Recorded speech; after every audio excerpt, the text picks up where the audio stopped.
Now everybody's talking about whether or not Kamala Harris is really black, which just kind of cracks me up. All right, so, her dad was from Jamaica, is a professor of economics, pretty Marxist style economics. I mean, so he's sort of like a post-Keynesian guy. So that gives you some little sense of her background at Stanford. And her mom is from India. And so she hasn't had, shall we say, the traditional Black American experience. Like, if you're growing up in the inner city, like Byron Donalds, right? Our good friend Byron, who has been on the show, and I know Drew knows very well. Look, I mean, he grew up in a very different, very authentic, sort of unfortunate Black America circumstances. Now, Kamala didn't really have that. Now, I may be in trouble for saying this, but that's just sort of the reality. So he's highlighting this now, and people are suddenly talking about Kamala's background because it turns out, yes, she's half Jamaican and half Indian. She used to actually talk about her Indian roots a lot until, of course, she wanted to advance further and further in the Democrat Party. And then suddenly she started singing a different tune, which Donald Trump has noticed and people are talking about because he brought this up. Let's cue this one up. He's sort of doubting her authenticity, if you would, as a Black American. Some of your own supporters, including Republicans on Capitol Hill, have labeled Vice President Kamala Harris, who is the first Black and Asian American woman to serve as vice president and be on a major party ticket, as a DEI hire. Is that acceptable language to you? And will you tell those Republicans and those supporters to stop it? How do you define DEI? Go ahead. How do you define diversity, equity, inclusion? Okay, yeah, go ahead. Is that what your definition? That is give me a literally definition the words then. Would you give me a definition DEI. of that?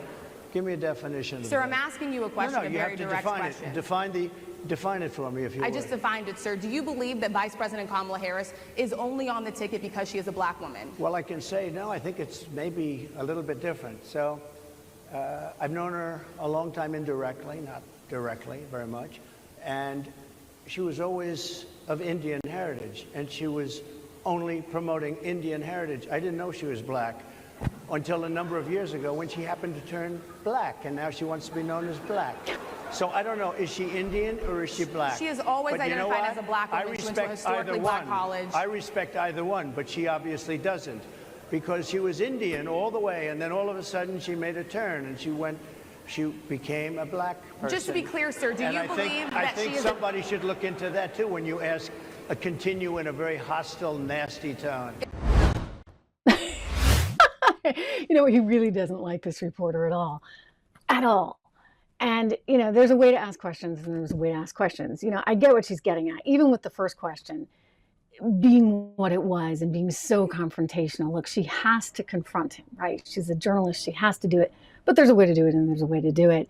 And in her case, she's just starting right out of the gate in a very confrontational, negative way. And I always believe, at least as a journalist, when I interview someone, even if they're on the other side of the aisle, the goal is not to be in an argument with them. In fact, if anything, you actually want to be somewhat nice, make them comfortable, and then they actually admit things that maybe you wouldn't have gotten otherwise.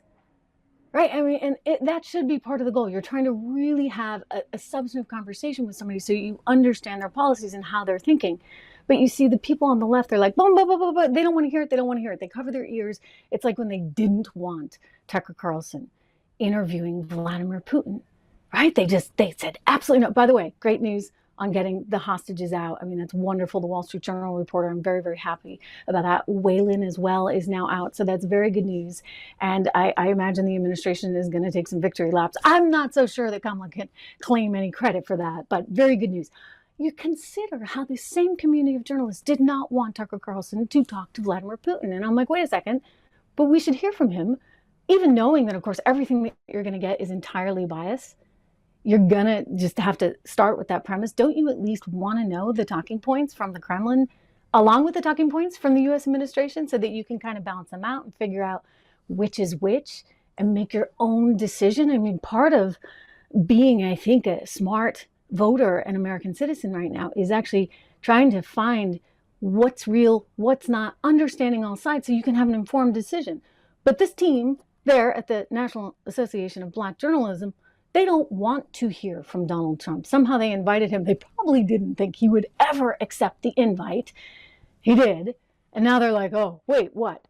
And then he said a lot of things that obviously caused them to double down on their dislike of him as a person. But I'll tell you this, his policies were very fair. He tends to not be kind of one of these DEI people because he's an American capitalist, and as an American capitalist, he believes in a meritocracy that rewards everyone for hard work, not just based on your skin color or your gender or any of this nonsense that frankly doesn't actually result in more productivity. As for Kamala Harris, yes, she used to campaign on the fact that she was an Indian American. Apparently it was working for her in California.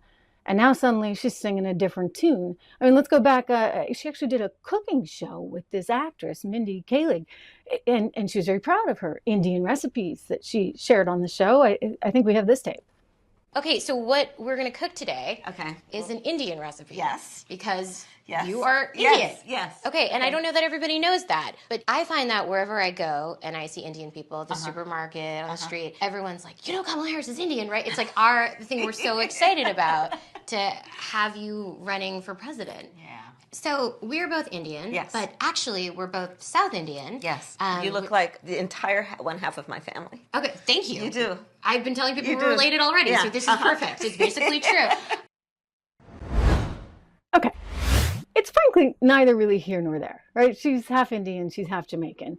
She's American, ultimately, at the end of the day. But it's just interesting because she's campaigning on this, I'm a Black American thing. And it's just an interesting little factoid, if you would, that this is something that she really hasn't promoted as much previously.